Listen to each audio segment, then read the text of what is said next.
Michael Cheika to the Pumas. Well, he's already with the Pumas in a kind of advisory role, but apparently as the head coach going through till the World Cup next year. That's the reports coming out of Argentina. I haven't seen them confirmed as yet by the Pumas themselves, but I would imagine it's probably only a matter of time. Other news outlets are kind of picking up on it now, but still referring back to the original story. So yeah, remember Mario Ledesma left the Pumas role, must have been about a month or so ago.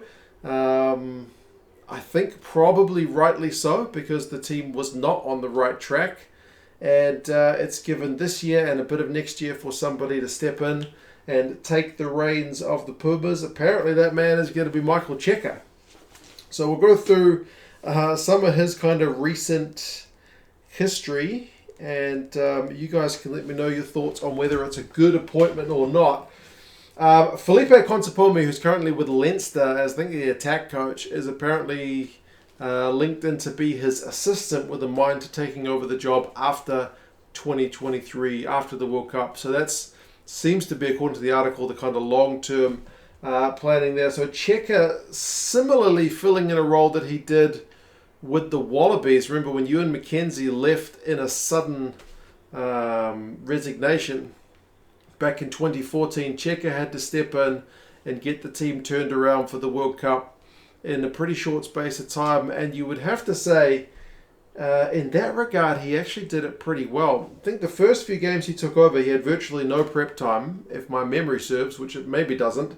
They went 1-3, so 4 out of 4 games, they won one of their tour to Europe in 2014. And then he's got the Wallabies in 2015 as the kind of full year, the full World Cup cycle as well. Not the whole cycle, but that one World Cup year. And that year they go 10-2, which is the best year he has with the Wallabies. So I'm thinking about Michael Cheika's past and thinking this might be a bit of a genius appointment.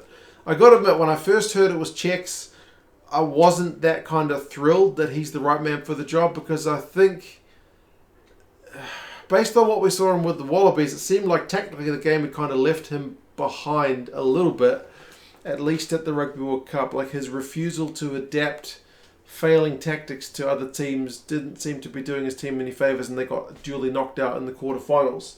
But I'm just thinking back, he gets appointed to the Waratahs. First year they do okay, second year they win the title. He gets appointed to the Wallabies. First year they do, well, they've only got 4 games, it's not much, but then second year they get to the World Cup final and win the Rugby Championship. So maybe a 2-year span with Cheika is okay. I think he was at Leinster longer and ended up winning a Heineken Cup with them, but yeah, the 2-year thing with Czechs might be a thing. It will be an interesting one to see. His record from there with the Wallabies kind of goes a wee bit downhill. 6-9. They lost the home series to England in that year, 2016. 2017, 7-5-2. That's 2 draws.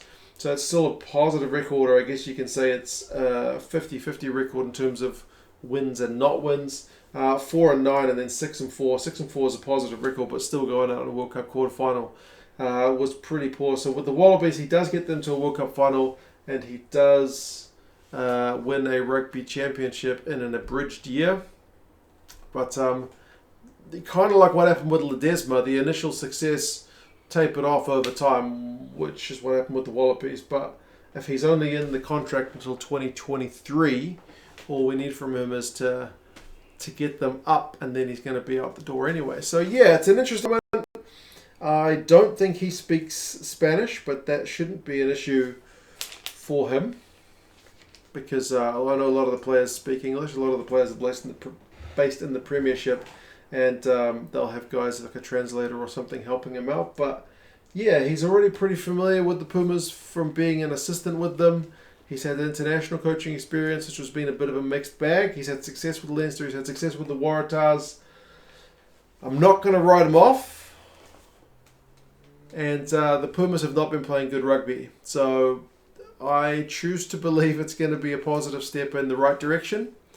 He's had a kind of couple of years out of the head coach's role to get a feeling for how things might begin to work. He's got a challenge on his hands with the fact that there's been a spreading out of Pumas players all throughout the world. I mentioned there's some in the Premiership, some in the top 14, there's some in Super Rugby. So, yeah, and there's some back in South America as well. So it's going to be a bit of a mission for him to get those guys all aligned. Maybe they can look at the South African model on how they are doing that kind of thing. But, yeah, that's the report that Cheika is going to take over the Pumas.